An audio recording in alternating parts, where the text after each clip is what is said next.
Desenrolhando Podcast. O mundo do vinho sem enrolação. Oi, gente! Tudo bem? Estamos aí de volta. Acho que a gente saiu ano passado para comemorar o ano novo e estamos em março e ainda não tínhamos gravado um podcast. Férias longas, né? Pois bem, estamos aqui de volta. Eu sou a Ana. Eu sou o Matheus. E nós somos do Desenrolhando.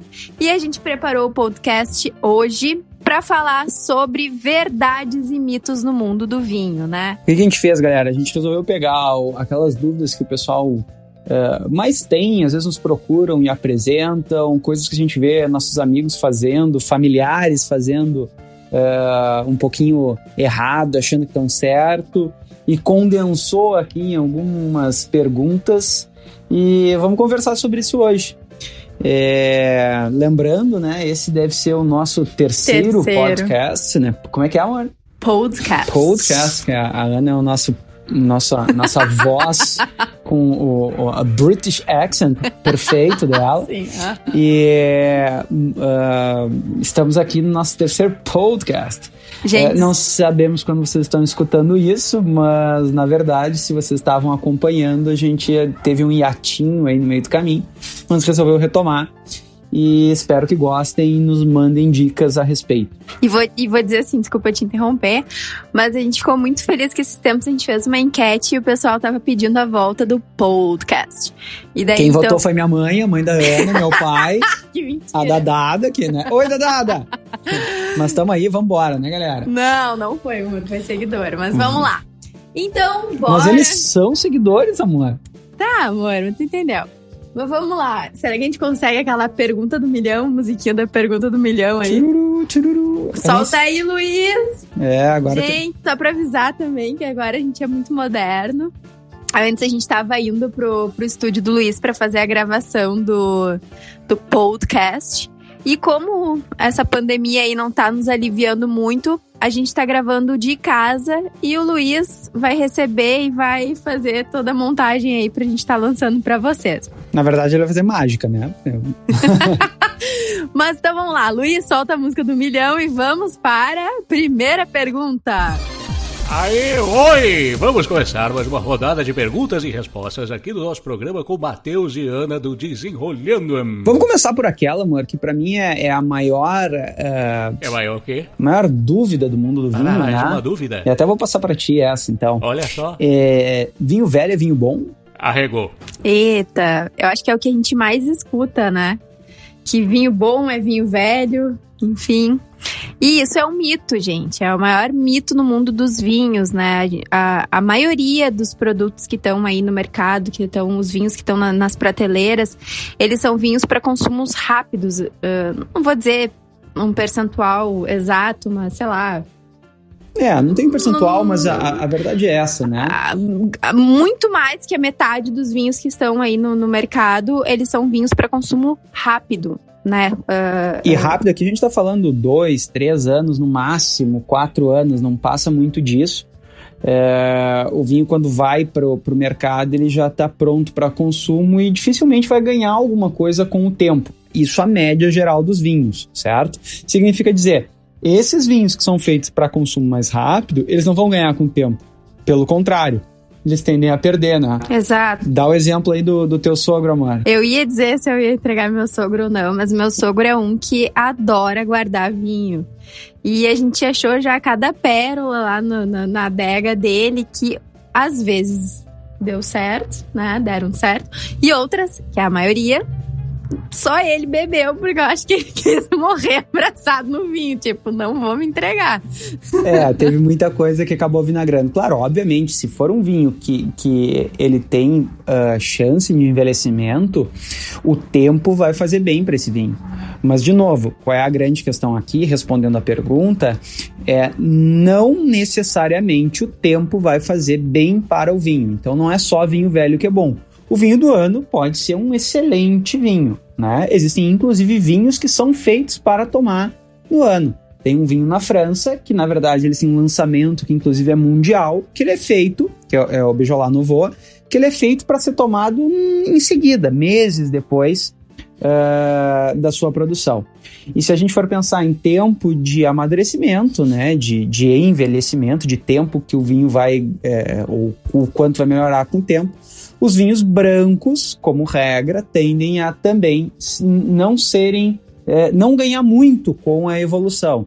Temos exceções, como tudo na vida, né? Se a gente for pegar grandes vinhos franceses brancos, da Borgonha em especial, o Chardonnay da Borgonha, ou grandes Rieslings alemães, eles vão se dar muito bem com a passagem de tempo, mas de novo, isso é exceção. A regra, vinho branco, comprou, botou na geladeira, bebeu. Espumante também. Espumante com certeza também, fora alguma exceção de espumantes safrados, que a gente já falou isso num outro podcast. Como é que Uau, podcast. Aí, viu?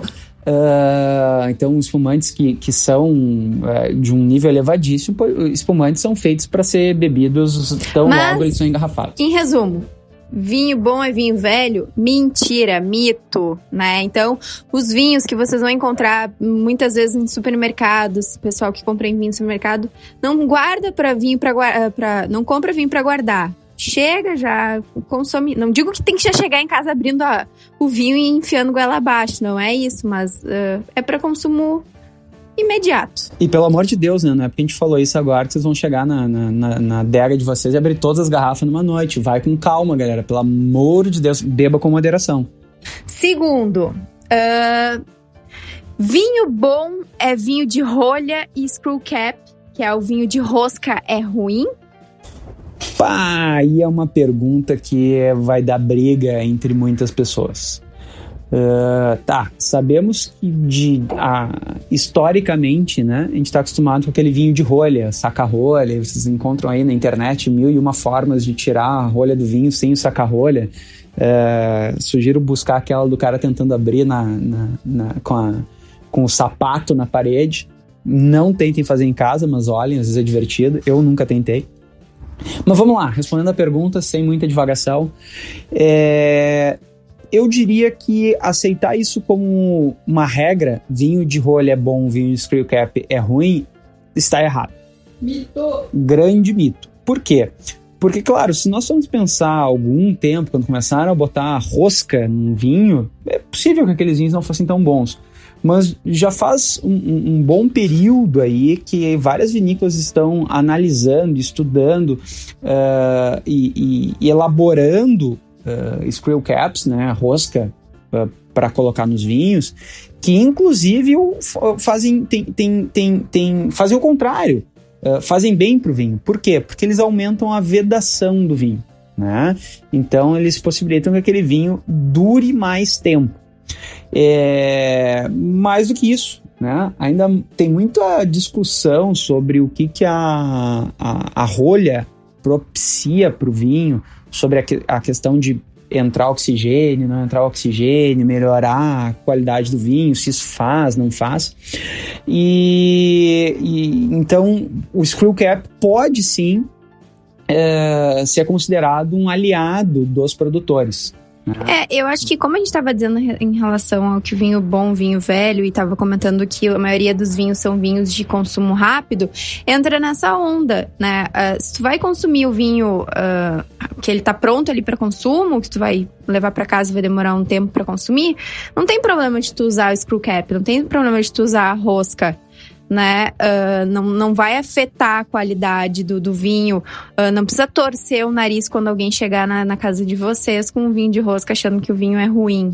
Pelo contrário, para vinhos de consumo rápido, a vedação propiciada pelo vinho de rosca vai manter o que se espera de um vinho mais jovem, que é evitar que ele sofra uma oxidação e mantenha frescura, mantenha fruta. Mas indo além disso, né? Países do Novo Mundo, em especial África do Sul, Nova Zelândia e Austrália, eles são muito adeptos do vinho de rosca, do screw cap, exato, e eles utilizam elas em grandes vinhos, né? Em vinhos que tendem a amadurecer. E, inclusive, algumas vinícolas da França já estão testando o screw cap em algumas garrafas de maior guarda, exatamente para entender o que vai acontecer com o screw cap, né? Com o vinho na garrafa com o screw cap, para comparar com os vinhos guardados por longo tempo em garrafas de rolha. E assim, a gente, se vocês ainda não viram, no Desenrolhando, lá no Instagram, @desenrolhando, a gente tem um vídeo que a gente fala sobre a rolha e screw cap, e inclusive a gente ensina como abrir um vinho de rolha sem machucar a mão. Screw cap sem machucar a mão. Exatamente. Embolei aqui o meio do caminho. Screw cap sem machucar a mão, porque, gente, eu já cortei, confesso, tá? De coração aberto, que já cortei a mão, já pedia pro Matheus me ajudar, e depois que eu descobri um toquezinho, gente, é besteira, mas muda vidas. Então, assistam lá nosso vídeo falando sobre isso. Como abrir um screw cap. É bizarro. É bizarro. E o mais engraçado é que às vezes ela vai abrir... Toda vez agora que a gente precisa abrir um screw cap, eu entrego pra ela. E as pessoas vão olhar e dizem, não, tu tá abrindo errado, tu vai... E aí ela mostra assim, as pessoas... Oh! Então é bem engraçado. @desenrolhando, procurem lá no Instagram. Uhum. Vamos pra próxima. Próxima. Deixa eu ver aqui. Fê Maria. Essa aqui, ela é polêmica. Meu Deus. Tem até gente que tira onda aí, né? Sommelier de merda. Que é a base funda, né? Da garrafa do vinho. Então, assim, que vinho bom tem a base profunda, a bundinha lá, o furo na bunda lá. Segundo nosso amigo, né? Nosso querido amigo, Sommelier de Merda. Quem não segue ele, procura no Instagram. Baita perfil. Pra dar risada. A gente passa dando risada em tudo que ele posta. O Sommelier de Merda chama esse teste para verificar se o vinho é bom ou não é bom a partir do fundo dele, de exame retal da garrafa. Né? E o Sommelier de Merda é veemente em afirmar que bunda da garrafa não indica que o vinho é bom. Né? Então, ele, se fizer a pergunta para ele, vai cravar. Isso é mito. O que tu acha, amor? É mito? Mas, né, eu acho que tudo na vida, tudo no mundo do vinho tem o mas. O que significa, talvez, né? Vamos lá. Vamos ser prático, eu acho. A profundidade da bunda da garrafa, ela é indicador de que o vinho é bom? Não, é mentira, é mito. Tu pode comprar um vinho com a bunda, o furinho lá na bunda. A base do vinho. Longo, profundamente longo, e o vinho ser ruim, né? Então não é um indicador de qualidade, né? Só que a maioria das vezes mostra que o produtor, ele teve um cuidado a mais com a garrafa. Normalmente é uma garrafa mais pesada, uma garrafa mais elaborada, e que normalmente eles colocam os melhores vinhos ali. Mas não é indicativo de qualidade. Enfiei o dedo ali, tá fundo, o vinho é bom, vamos beber que tá tudo certo. Não é bem por aí, né?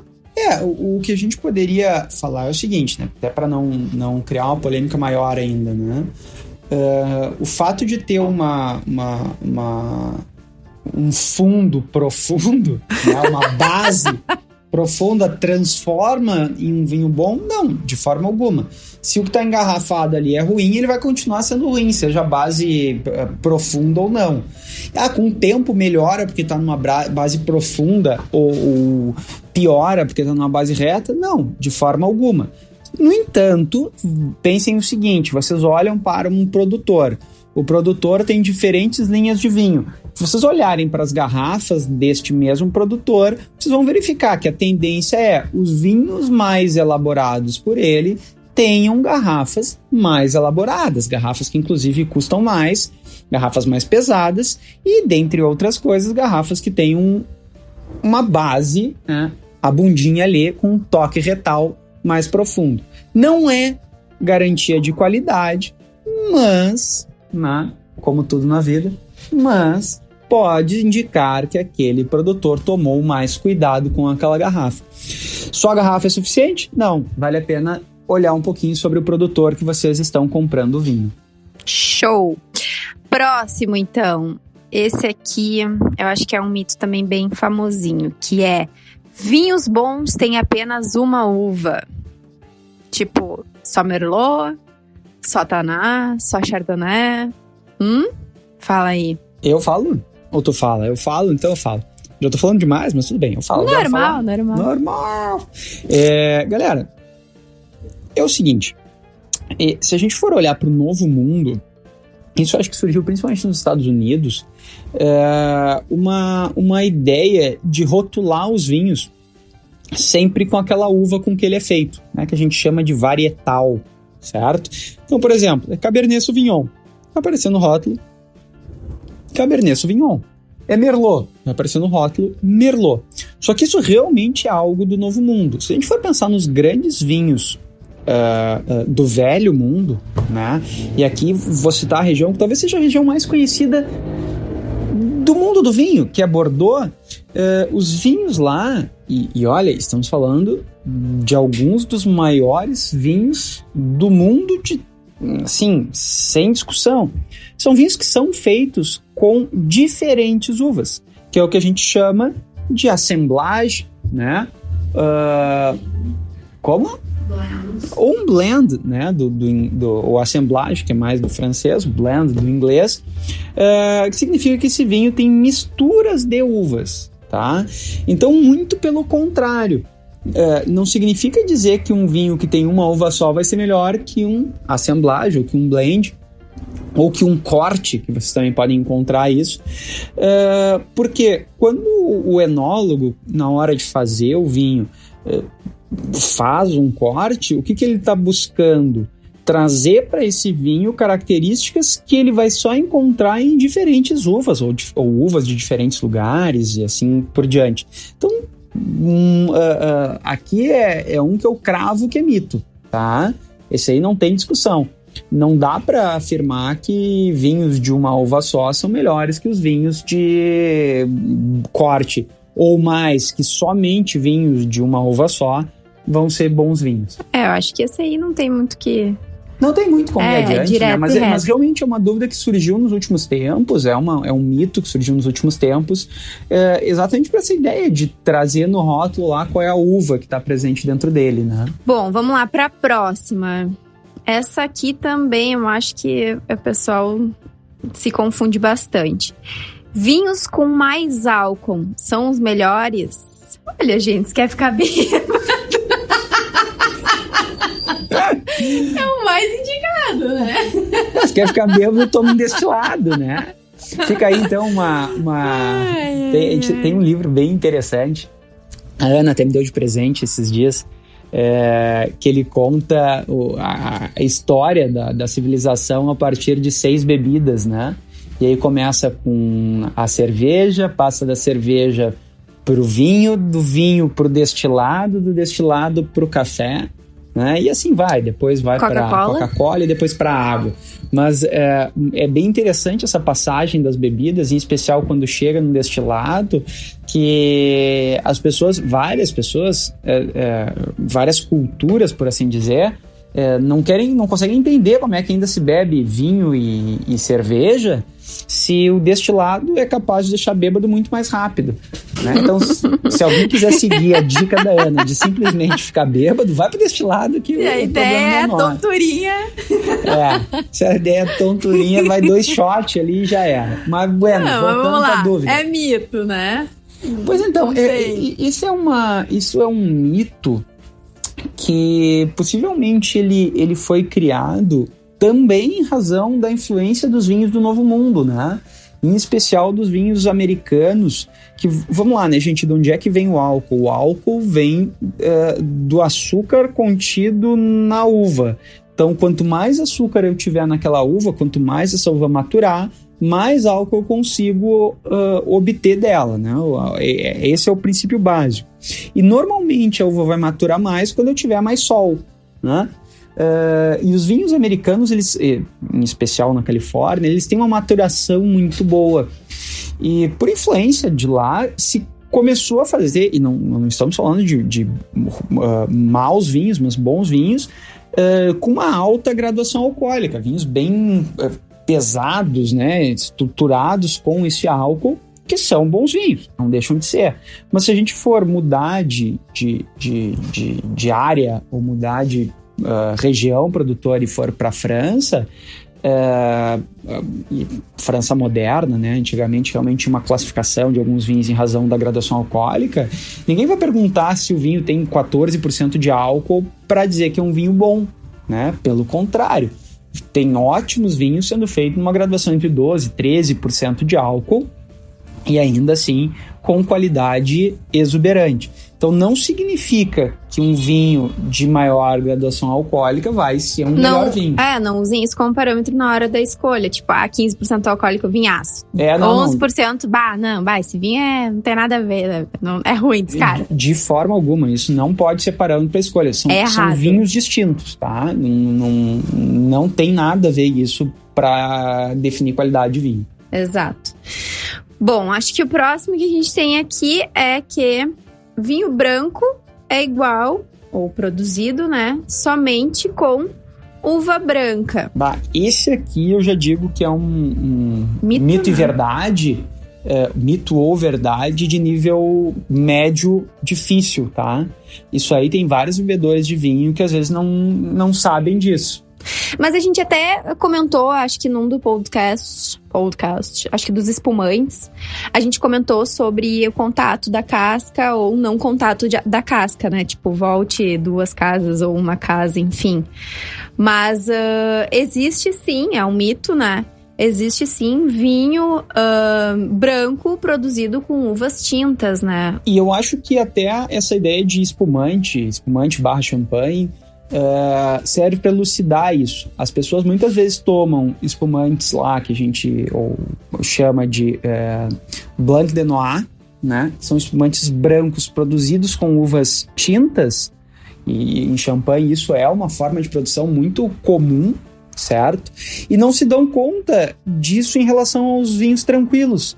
E aí quando escutam que um vinho tranquilo foi feito de uva, um vinho tranquilo branco foi feito de uva tinta, se surpreendem. Então a lógica aqui, né, que é algo muito comum em espumante, fazer um espumante branco a partir de uvas tintas, eu falei do Blanc de Noir, que é o branco somente feito com uvas tintas, ou feito somente com uvas tintas, mas é super comum espumantes brancos feitos de Pinot mais Chardonnay, lembrando que o Pinot é uma uva tinta, né? Exato. E o que vai dar a pigmentação, então, no vinho é o contato que ele tem com a casca. Então, daqui a pouco, se tu pegar uma uva tinta, tu pega ali um taná, um cabernet, enfim, alguma uva com bastante pigmentação. E tu vai fazer, aliás, uma uva tinta, ponto. Esquece a pigmentação. E tu vai fazer um vinho branco, se tu tira lá e ficar só com a polpa e não tiver contato nenhum com a casca, ele vai ser branco. Então, tem sim a possibilidade de tu fazer vinho branco com uvas tintas. Então, é um mito. Isso. Não, perfeito. Não significa que lá que vai fazer vai ficar bom, né? Mas que dá pra fazer, dá. Vamos lá, gente. Não, até pra usar o teu exemplo da Cabernet Sauvignon e do Taná. O Cabernet Sauvignon e Taná branco, eu admito que eu acho que eu nunca bebi. Mas a gente já experimentou alguns outros, né? De por exemplo, Malbec branco, a Argentina tem produzido. Exato. Né? É só que fica o detalhe. Eu usei só como exemplo. Não, ótimo exemplo, até porque dá pra fazer, não tem problema nenhum. Brancos cortados com elas é possível. Próxima, então. Essa aqui, eu já vi até amiga minha falando, que vinho verde é verde. Eita, eu queria filmar a cara do Matheus aqui agora. Quem tá? Não é. Alguém já tomou um vinho verde aí? Esse é o ponto. Com a cor verde? Não, mas é que a minha avó batia o vinho com uma hortelã e aí ele ficava verde. Não é isso, gente. Calma lá. Vamos lá. Cores de vinho, tá? O vinho é branco, rosé ou tinto, né? São as 3 colorações básicas do vinho. Aí tem agora o laranja, né? Isso que eu ia trazer. Aí o pessoal tem desenvolvido um vinho que é um vinho branco, mas que fica em contato com as cascas, o que não é normal no vinho branco, e ele costuma produzir um vinho de tonalidade alaranjada. Nem sempre, mas por ter contato com as cascas, esse vinho que tem contato com as cascas é chamado de um vinho laranja, mas ele não deixa de ser um vinho branco, certo? Já o vinho verde não tem nada a ver com isso. O vinho verde não é verde, não tem a ver com a coloração dele. Significa única e exclusivamente que ele é de uma região em Portugal, que por ser dessa região, ele recebe o nome de vinho verde.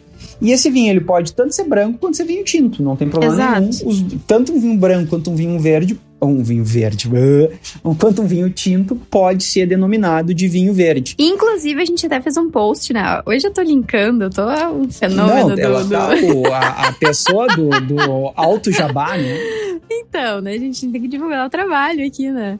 A gente fez um post até falando sobre vinho verde, justamente isso. Tu pode achar vinho verde tinto. E acho que a maioria das pessoas se espanta com isso. Mas sim, gente, isso é verdade. Vocês podem achar. Eu acho que no mercado muito a gente vê mais o vinho verde branco. Né? O mais comum é o vinho verde branco, tá? Fica a dica aqui, períodos de verão, regiões mais quentes, o vinho verde ele tem por, em especial os brancos, né? Serem vinhos muito refrescantes, com uma acidez mais alta e com uma quantidade de álcool mais baixa, inclusive, que são... ele tem até, às vezes, uma certa... não é picância na língua, mas parece... Não dá pra chamar um frisante também, quase um frisante, assim, é uma agulhada na língua, que é bem característico desse vinho verde. Então, é um belo vinho para um período de calor, assim, né? Até os tintos são mais leves. De qualquer forma, para matar a questão, vinho verde... não é verde. Mito. Vinho verde é vinho de uma região específica, que tanto pode ser branco quanto pode ser tinto. E se você ainda não experimentou, experimente. Que nem o Matheus falou, no verãozinho, calorzinho, cai bem. Qualquer mercado aí vocês vão encontrar Casal Garcia, né? Casa Mendes, são duas vinícolas tradicionais aí de Portugal que são bem fáceis de achar aqui no Brasil, com vinhos verdes. Bom, vamos para a próxima. Essa aqui, vamos lá, que eu acho que também é um mitão bem mitão. Já até entreguei. Vambora. Parece eu. Gente, imagina se eu fosse professora e entregasse resposta pros alunos tudo. Parece eu. Ela falou e disse, parece eu. Sim, se foi tu que falou, só pode parecer tu. Vamos lá, foco. O vinho precisa ser armazenado no escuro com controle de temperatura. O vinho é depressivo. Não, é um meio mito e uma meia verdade isso aí, né, gente? Por que isso? Sim, o vinho deve ser guardado no escuro, tá? O vinho, ele não se dá bem com a luz. O excesso de luz faz mal para ele. E oscilação também de temperatura, né? Tanto que se vocês forem olhar para as garrafas dos vinhos tintos, que tendem a durar mais tempo, né, que a gente guarda por mais tempo, são escuras. As dos vinhos brancos são tomadas mais rápidas, são mais claras, né? Então já é uma lógica para indicar que aquele vinho que vai ser guardado por um pouco mais de tempo, ele tem que ter menos contato com a luz. Então já começa por aí, isso é uma verdade. Tá? O vinho não gosta de luz. E o vinho, ele também não gosta de oscilação de temperatura, né? Ele não gosta de calor, o calor vai cozinhar o vinho, mas também o frio excessivo vai fazer mal para esse vinho. O que é bom para tu guardar um vinho? Uma temperatura de 16 a 18 graus constante. Tá, mas Matheus, então é uma verdade, não é um mito. Não, o que eu acho que a Ana quis dizer com isso é um mito, é que vocês vão ter que botar um termostato grudado dentro do vinho e colocar ele dentro de uma adega refrigerada com controle de temperatura para manter esse vinho. Não, e outra, desculpa assim te interromper, mas assim, eu acho que o mundo do vinho, ele tem uma coisa muito pomposa, né? Então todo mundo, porque é a adega, ou porque não sei o quê. E aí às vezes acaba barrando muitos consumidores, porque eu não, pra ter vinho em casa, tem que ter uma adega, tem que não sei o quê. Não, gente, não precisa ter uma adega climatizada, um negócio. É lindo, maravilhoso ter uma daquelas adegas. Um dia a gente ainda vai ter, né, amor? Aquelas bem bonitonas, assim, né? Mas o que a gente tá querendo dizer com isso? Por sinal, se alguma empresa de adega aí quiser nos patrocinar, estamos aí, @desenrolhando. E depois eu gosto de chamar. Mas vamos lá. Tipo assim, se vocês botarem perto do forno na cozinha, né? Evitem esses lugares assim, ou um lugar que pega diretamente o luz, né? Eu acho que é esse ponto que a gente tem que dizer que é errado fazer o armazenamento do vinho, né? Eu acho que até a cozinha não é o melhor lugar para te fazer o armazenamento do vinho. Vou confessar uma coisa aqui para vocês. O Matheus tem uma caixa de vinho guardada dentro do armário. Fico louca com ele com isso. Mas tem. Tá ali. É isso que eu ia dizer. O ideal é o seguinte. O que a gente tem que buscar? É um ambiente com temperatura controlada, tem que botar num quarto com ar-condicionado ligado? Não. Procura um lugar onde a oscilação de temperatura é mínima e não tem... Mínima significa, né? Ele não vai esquentar demais, nem deixar dentro da geladeira que ele vai esfriar demais, vai ressecar a rolha e estragar o vinho, tá? Por exemplo, se vocês têm um quarto que não tem muita incidência de sol, né? E dentro desse quarto vocês têm um armário que também não pega sol direto, e vocês conseguem colocar dentro dele as garrafas de vinho, é um lugar adequado para armazenamento. Claro, obviamente, se esse quarto não ficar no Saara, né? Que aí também não vai adiantar muito, a gente está falando num lugar mais temperado. Então, se conseguir um lugar que não pegue sol e não tenha uma variação muito grande de temperatura e não aqueça demais, não é obrigatório ter um controle de temperatura. Claro, gente, isso a gente está falando do dia a dia comum. Se vocês estão pensando em comprar grandes vinhos de mais de 20 anos, 30 anos e querem guardar eles por mais 20 ou 30 anos, aí já muda de figura. Aí vocês vão ter que buscar um ambiente de acondicionamento bem mais controlado. Tirando isso, não se preocupem tanto com a temperatura ideal, adequada, perfeita, e se variou 1 grau ou subiu 1 grau, o vinho de vocês vai estragar. Não é por aí. Mas evitem a cozinha. Evitem a cozinha. A gente tem mais 2 pontos aqui que eu acho que a gente pode terminar. Primeiro, peixe só se come com vinho branco. Diz aí, prof. Prof é boa. Para quem não nos acompanhou, assiste lá o primeiro... Ou assiste não, né? Escuta o nosso primeiro podcast, a gente se apresenta um pouco. Eu sou prof, mas não sou prof de vinho, tá? Aqui no vinho eu só brinco. Pois então, assim, essa é a regra básica da harmonização, tá? Significa, para não errar, ou para ter uma chance menor de errar, segue isso. Vinho branco com peixes ou frutos do mar. Por que isso? Porque o tanino do vinho, que está no vinho tinto, normalmente, ele tende a não se dar muito bem com frutos do mar, né? Dá uma briga entre os dois ali e pode trazer uma sensação desagradável, mas isso como regra geral.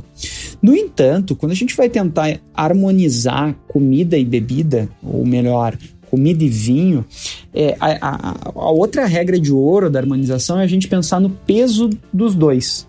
Significa, se eu tenho uma comida que é muito pesada, e pesada não significa... Não é botar na balança. Não é botar na balança a comida, né? Mas é uma questão de estrutura em boca, assim, se tu acha que é uma coisa muito gordurosa, com muito molho, isso significa comida pesada, né? A mesma coisa se a gente for olhar pro vinho. Se é um vinho que tem muito tanino, com uma quantidade de álcool elevada, com muito envelhecimento, esse vai ser um vinho mais pesado, né? Agora, se eu tenho um vinho que é um pouco mais jovem, que é um vinho mais frutado, que tem uma acidez bem perceptível, assim, um vinho mais leve.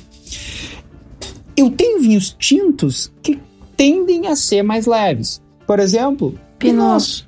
O Pinot é um belo exemplar de um vinho, como regra, tá, gente? Eu posso fazer Pinot mais estruturado.